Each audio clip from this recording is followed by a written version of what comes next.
Hello and welcome back to Take Two. I'm your host, Brennan Klein. As you may recall, if you listened before, Take Two is a alternate ending sideshow where we relitigate a title that has been aired on the previous week's episode of the main feed of alternate ending.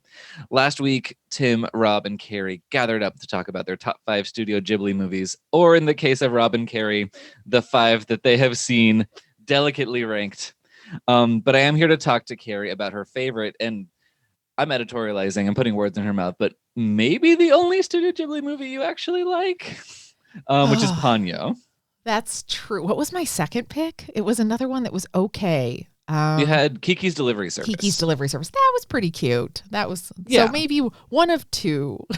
Okay, that's a solid run.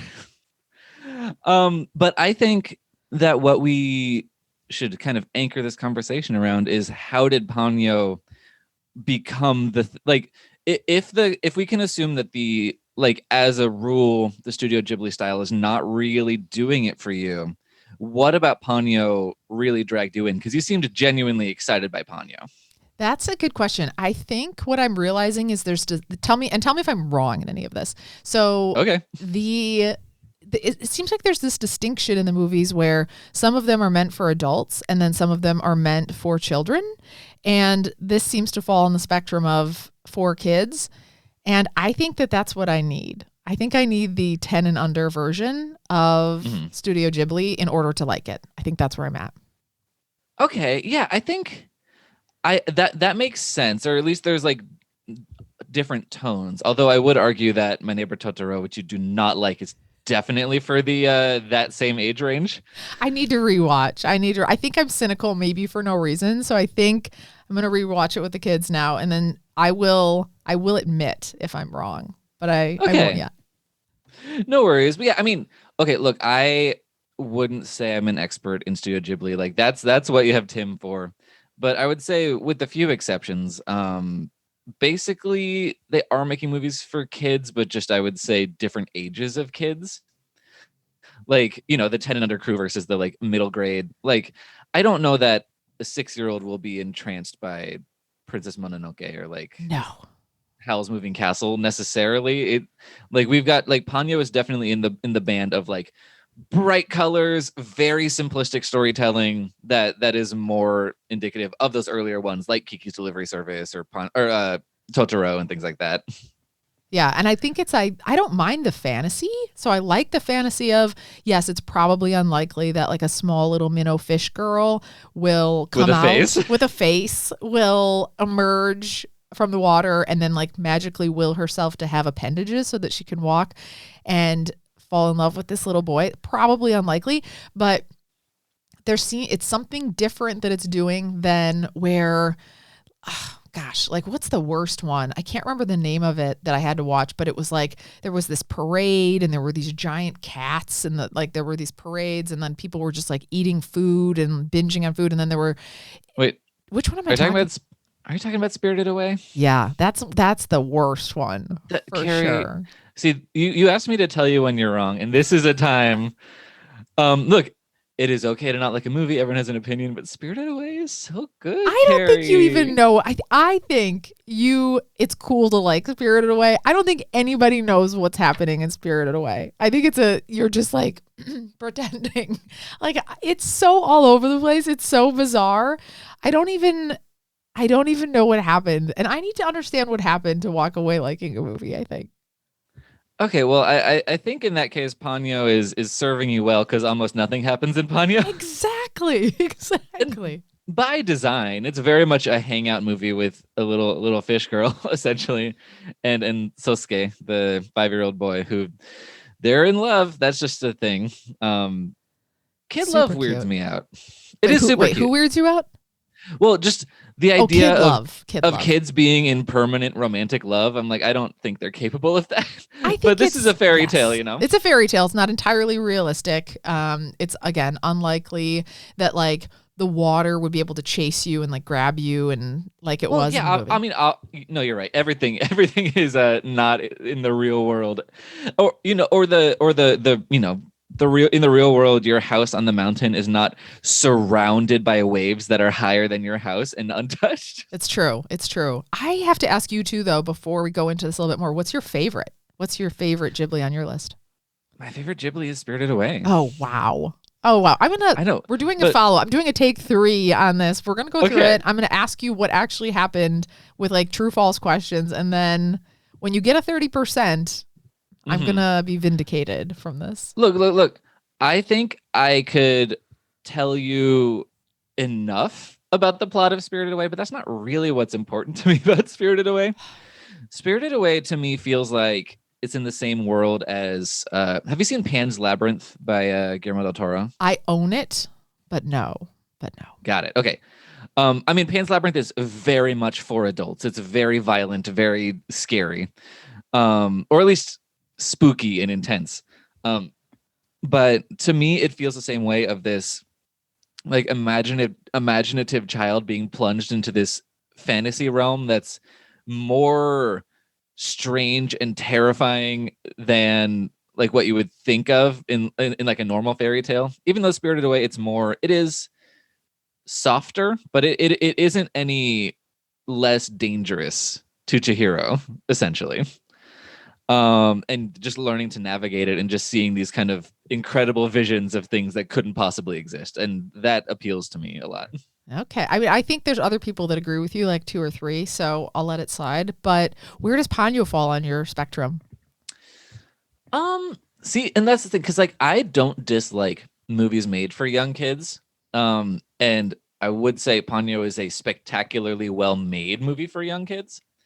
But it's probably like upper middle Ghibli for me. Like it's definitely above like The Secret World of Arrietty, which really isn't that exciting. And let me think. Maybe middle. But it's like it is a solid movie. It's well crafted. And again, just like on a visual level, it's kind of untouchable, at least in terms of the water animation and the undersea creature animation. Yep. And water is notoriously difficult to animate. Yeah. On a story level, we'll get there. I have some personal issues that aren't the movie's fault, but just stuff that doesn't appeal to me specifically. Okay. I'm excited to hear. But yeah, it's a solid movie. Although I will say, I want to talk about Ponyo, the character design, really quick. Okay. So Ponyo as a fish, I think is so adorable, but Ponyo with the legs and arms kind of frightens me and kind of resembles a chicken in a strange way that doesn't gel with what I want out of a Ponyo character. But when her face gets really big and giant and she's trying to do magic, I think that's adorable. Yeah. So where do you land on? Do you like Ponyo all the way through as a design, or like what's your preference there? So I think I love it when in the beginning when she's in the water still and she looks like she doesn't have any legs. Like she doesn't look like a fish, but she looks like she's wearing like a long pajama set. I think that's very cute. But then you mentioned the chicken leg thing. That was a little bit weird. But so she gets the chicken legs, but then that's only temporary. And then she evolves into like cute little chubby girl, like feet and arms, like the way that Alice's are right now, where they're still like not long, so they're just like cute and squishy. So I think I'm good with her with like all of her forms throughout the movie.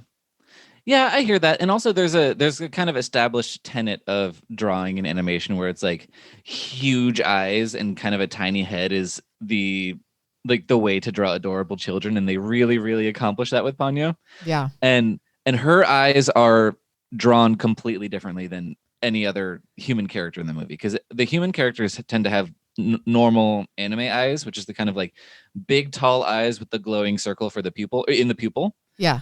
But her eyes are just these really simple circles with a dot in the center, and it makes her stand out, and that's really, really cute. I love Ponyo's eyes. I think, you know what, I noticed the same thing too, where it almost felt like it was a blend of different types of animation. So she is like did you ever watch Arthur? Yeah. She reminds me of Arthur's little sister a little bit. Like, I don't know. DW, yes. She reminds me a little bit of DW. So she looks more cartoony, but then her dad, who's not happy that she's gone, who is still lingering in the ocean, is different. Like he looks more like He-Man She-Ra-ish, like in that like type of drawing or something like that. Like he looks like a totally different style.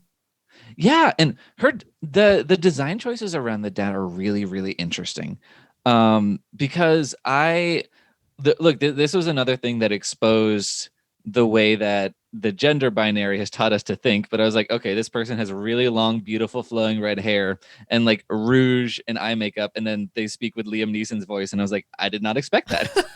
Yeah. Um, I liked and I it was though. like, It worked oh for yeah, me. yeah, no, that's great. But that revealed to me, I was like, oh, I still need to do some work on assuming gender about people.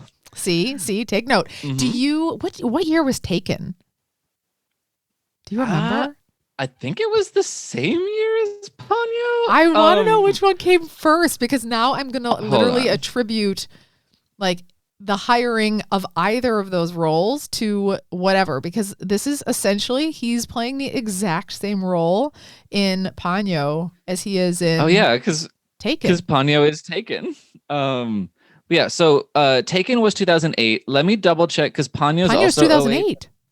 But I want to double check when it came out in the US because it might have been a little bit later. I think it's July 19th.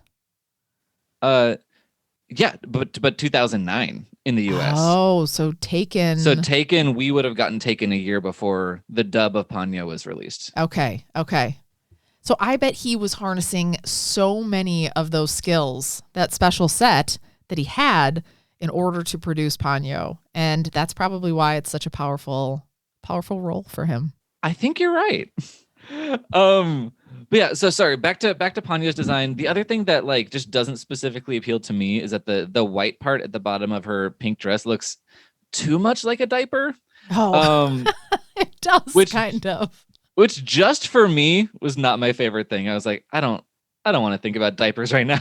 That's interesting because I did notice that too, and it made her seem even. I mean, she's only like 5, I think, but it made her seem even younger since it did kind of look like she was wearing a diaper. But yeah, I did notice that too, but it didn't bother me. That still didn't bother me. Mm-hmm. But yeah, no, like that is really interesting. Oh yeah, so about Ponyo's eyes and because Ponyo's animation seems a lot simpler than the other designs, and I think she does kind of grow as she grows more human. It does get more complex, but I would say Ponyo seems to be almost drawn in the chibi style of animation, which is a simplified anime that characters can kind of switch into in moments of like high emotion. Mm-hmm. It is a very specific Japanese animation style that's really interesting, and I think that might have been what they were kind of evoking there. Yeah. Because she does live in this constant state of excitement just for the world. Yeah. But anyway, we should probably talk about the plot of Ponyo a little bit. That too. Let's do it. Well, essentially, Ponyo is a little goldfish with a human face. She is the daughter of a former human sea witch man. Wizard man. It's Fujimoto, right? That's her dad. Yes. Yeah. And he's in charge of kind of keeping balance in the ocean. And her mom is this kind of goddess of mercy who lives in the ocean also. I would love that prequel love story of how they get together. Same. Absolutely the same. I was like, clearly she's a 10. He's like 5, like from multiple levels. Like he can't even keep track of their children while she's away. They do have like 2 million children. I mean, it doesn't matter. Losing one is like losing a million. You got to hold on to those goldfish. He loses them. Obviously has a temper. He's not happy about it. Like he's got a lot of dings against him for me. But she, on the other hand, is quite lovely. Oh yeah, and with her miles and miles of beautiful flowing red hair that's constantly rippling. Same. I didn't expect her to come along. So is she like a sea creature, sort of? Because she's different too than Fujimoto. She's like she's not going to walk around on land like Fujimoto will, right? I don't know. Like both of the ways that those people interact with the ocean are things that might speak more to a specifically Japanese audience, because it might be related to what Tim was talking about in that kind of like Shinto foundation that a lot of these films use that I wouldn't say I'm familiar with. Okay. Um, because yeah, like I was very confused about the nature of what did Liam Neeson need to breathe air or need to be wet or both? Because he had to wet the ground when he walked on land so he didn't dry up. Yeah. But he also needed an air bubble to travel around in the ocean. So I was not clear, but also I didn't have to be because it's a fairy tale, it's fantasy. Like there are elements to this world that don't need to be explored. But yeah, I don't think I can answer for what either of them really are. Yeah. He's got to have something that we don't know about that we don't see on the page. He's got to, maybe he's like a Yeah. good cook or takes out the garbage. It's got to be something. But well, look, he's a protective father. that's true. That's true. But you can tell he's super afraid of her. Like he's like, I don't want to feel her wrath. Like she comes along, she swims along, she looks super beautiful and sweet. But you can tell that there's some fear there. That he's like, if they know that I lost one of our goldfish, she's gonna be pissed. And you could tell that I think his motivation was mostly driven off fear of her. But that's my read. She was super chill when she did learn that Ponyo was gone, but I think he maybe didn't think that she would be. That's how all moms are. We appear to be super chill, and then like behind closed doors, she's a rage monster. She turns into she reminded me a little bit for some weird reason. I was thinking of like Tafiki when she came out and from Moana, like the like who becomes the hill, but then becomes the scary fire monster. That's kind of what she reminded me. I think she's got two sides. Okay. Yeah. So that's where I'm at. Solid poll. I forgot about that moment. Yeah. And she reminded me a little bit of that. But I think I don't know. I liked the dynamic of her, but again, she was also a different style of animation too than even he was. Yeah, they were really pushing the characters designs because all of these characters come from such different worlds.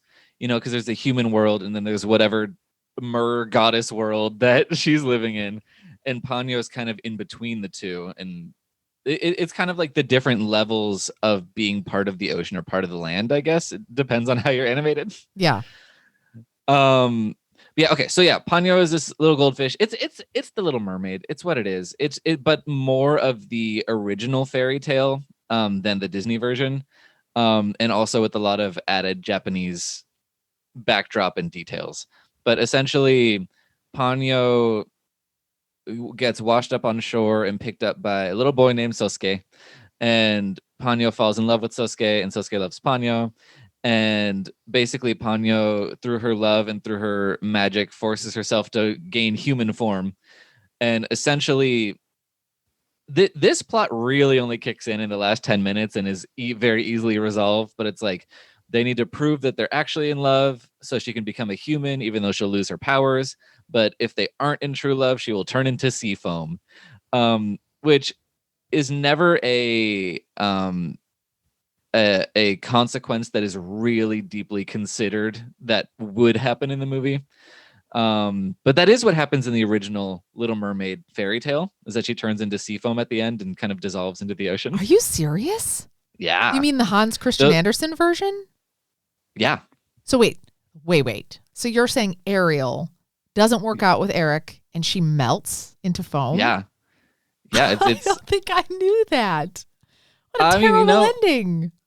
The fairy tales are more about like, listen to what your parents say. King Triton was right, basically, than magical, individualism gives you love kind of situations. Wow. I'm going to have to check into that for some bedtime reading. I didn't realize that. I didn't know that, but I'm very glad that this did not resolve in a seafoam situation, because Ponyo does go for the challenge to prove whether or not she truly does love Sosuke and doesn't turn into fire.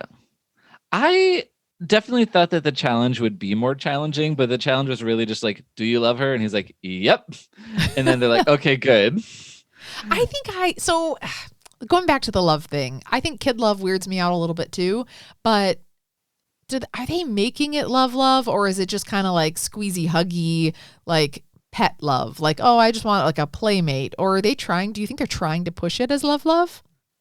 I don't know. I mean, I guess maybe it's playmate love, because it's certainly,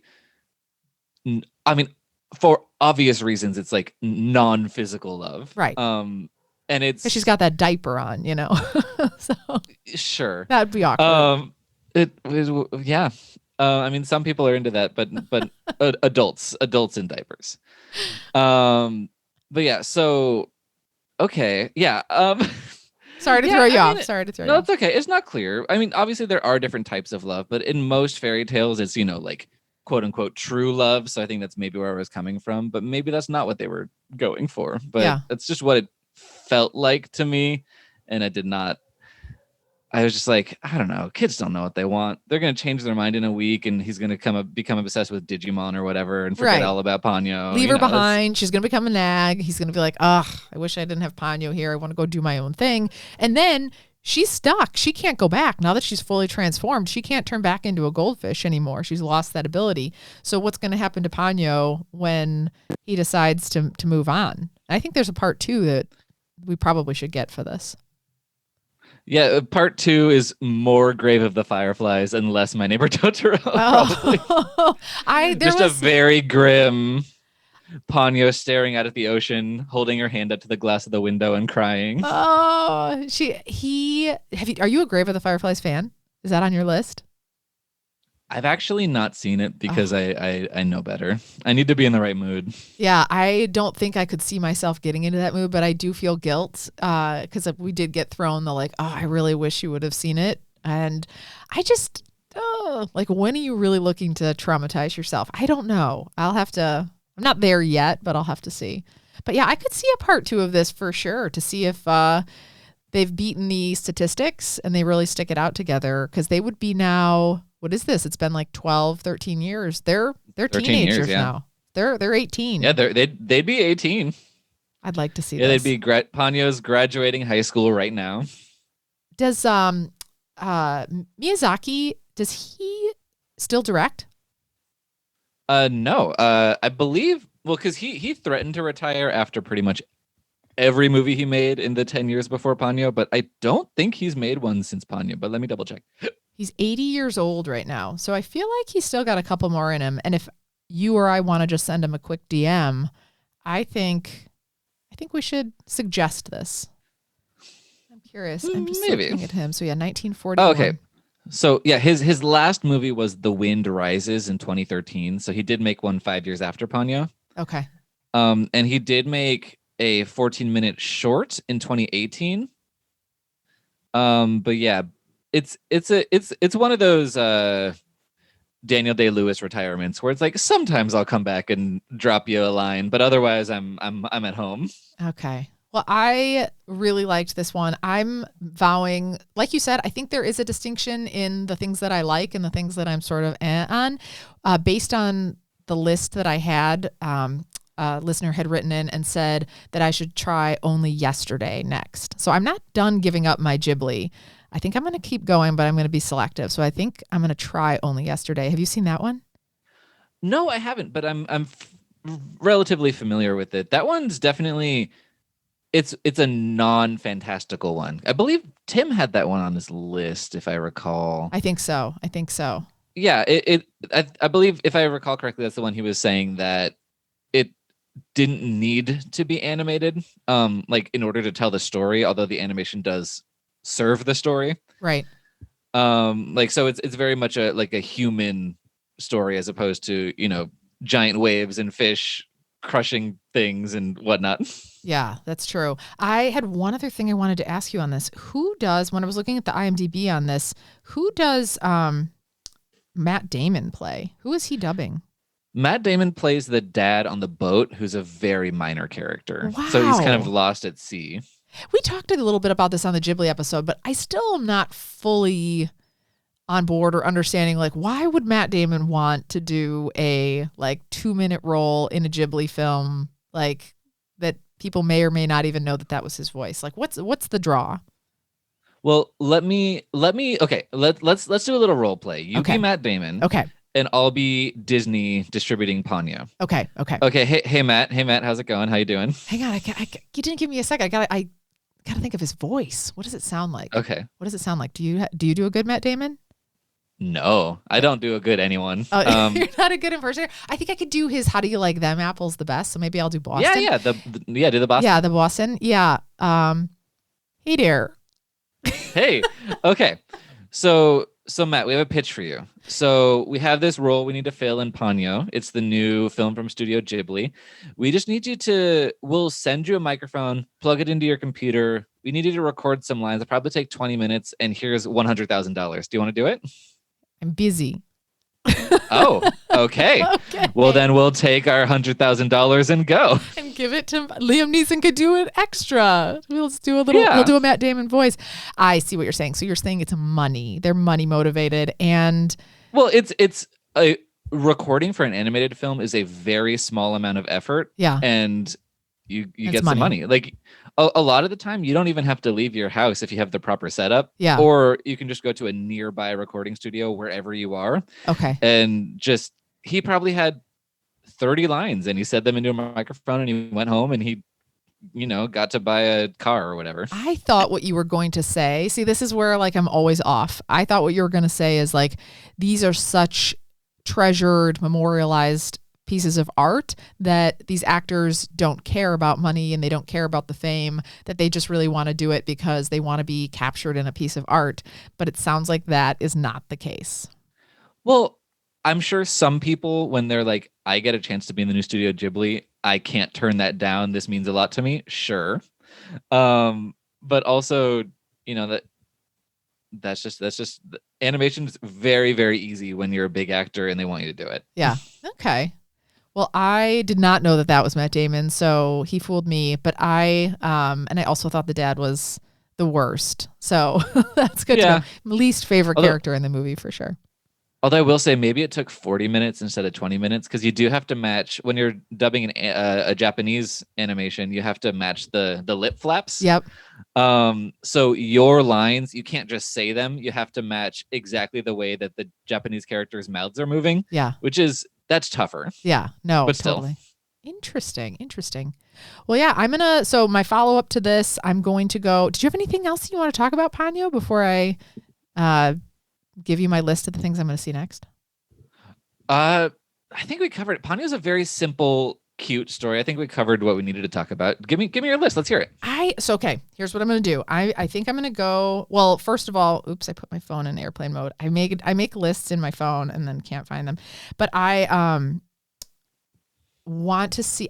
I'm going to put Grave of the Fireflies on my list, but like very low, and then I genuinely think that that's a bad idea. really, I just don't want to forget about it, or maybe I do want to forget about it. Maybe I need to, but I'm gonna try. Only Yesterday, and then I also heard Whisper of the Heart. Have you heard of that one? I have, but I have not seen that one. That one's more of a deep cut.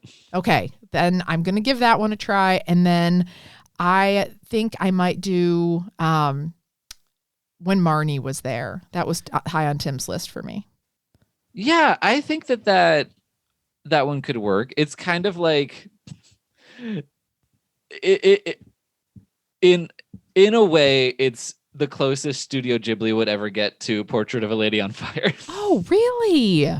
That is massively incorrectly selling it, but it's the closest. Is there a scene where they're laying in bed and just the white crisp bed sheets are like laying over them and the light is beaming in on them and they're looking onto each other lovingly in a very, very intense way? Sure. Okay, then I'm gonna watch that. I'm gonna definitely kick that one to the top. So yeah, that's my list. Okay, good. Cool. Well, thanks for. Oh, I said that's my list. Oh, thank you. Yeah, you're welcome for having you on. I think that's what you were gonna say. I was. I started thinking about those bed sheets again. So that's okay. Yeah, no problem. Thanks so much for coming on as well. We'll see you again in 2 weeks. Oh, do you happen to know what your top 5 is for next week? I think, gosh, what was getting thrown around, it was a possibility of top 5 franchises was one of them. Oh, there's a couple. That's a big one. That's a big one. That's a scary one. And I actually don't even really know what that means. Like, does that mean Marvel or Ghibli franchises? I would say that those two things that you said are a are production companies. Oh. But Marvel, like the MCU, would be a franchise. Okay. If that Okay. makes sense. Give me another one. Like, is it like the Mighty Ducks franchise? Because there's so many of them. Yeah, all three of those movies. I mean, plus the TV show. That's a franchise. Okay. All Yeah, right. like I'm gonna start writing these down. yeah, like a series, like Harry Potter or James Bond or The Matrix, things with sequels essentially, and like Okay. larger properties. Okay, so that might I'm sharing that without 100% certainty, but I think that might be the episode for next week. Ooh, okay. So if you love that idea, petition Rob, contact@alternateending.com. But yes, so we may be talking about something from a franchise in 2 weeks. We'll find out. But yes, until then, you can find all of Tim's reviews, all of the other podcasts with Tim and Carrie and everything, and Rob, whatever, Rob too, at alternateending.com. And if you want to follow me on Twitter, you can find me at It's Raining Brens, and I link to anything that I do from there. But yeah, thanks so much for listening. And I should do you remember any of the Ponyo song, Carrie? Should we sing the Ponyo song? Oh, no, but I would like to listen to you. Okay. Okay. See, I have it drilled into my brain. Okay. Because I used to work at a place that had a 90-minute playlist on repeat. Okay. Which is enough to drive any reasonable person insane. But that playlist did include the Ponyo song in English and in Japanese, so I got to hear it twice every hour and a half. All right, how does it go? It goes, Ponyo, Ponyo, little fishy in the sea. Tiny little fishy with a round tummy, and that's all I'm gonna do for you. What you gotta place do you work that would be like soothing? Like you're supposed to play like I don't want to wait for our lives to be over. Like you're supposed to play things that are like you're not supposed to sit like chill. Ponyo. Yeah, like chill. Like that's not. I think the Ponyo song's more jarring. It was. I eventually I took over making the playlist because I was like, I cannot handle this anymore. No, that is too much. What was when you did remake? Sorry, then I will let you go. Okay. When you did remake the playlist, what was your number one song that had to be on there? Oh, that's such a great question. I mean, I just tried to make the playlist of songs that would be unobjectionable to people, that aren't like too earwormy and kiddie and whatever, and that are also like clean enough for a public audience. Yes. But at the time, my number one demand was Amsterdam by Guster, which is not like a super popular song. Would I know it if I heard it? Yeah, or maybe.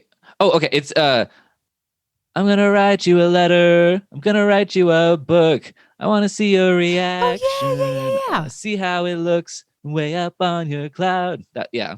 I think after hearing that, maybe that's something that you should consider, because that was really good. For I know since you're not at that same job anymore, you should consider singing. That was very good. Yeah. Oh, yeah. I think I have a future in the music industry. Yes. And that's really why I'm doing podcasts, is to kind of crack into that. Yes, that totally makes sense. I think it's a good avenue. So yeah, listen for my Guster cover album coming soon to Bandcamp. Anyway, thank you so much for listening. You'll catch me in 2 weeks with whoever is available to talk to, and you'll hear Tim and Rob and Carrie at the regular time next week. Bye, everyone. Bye. Ponyo. Ponyo.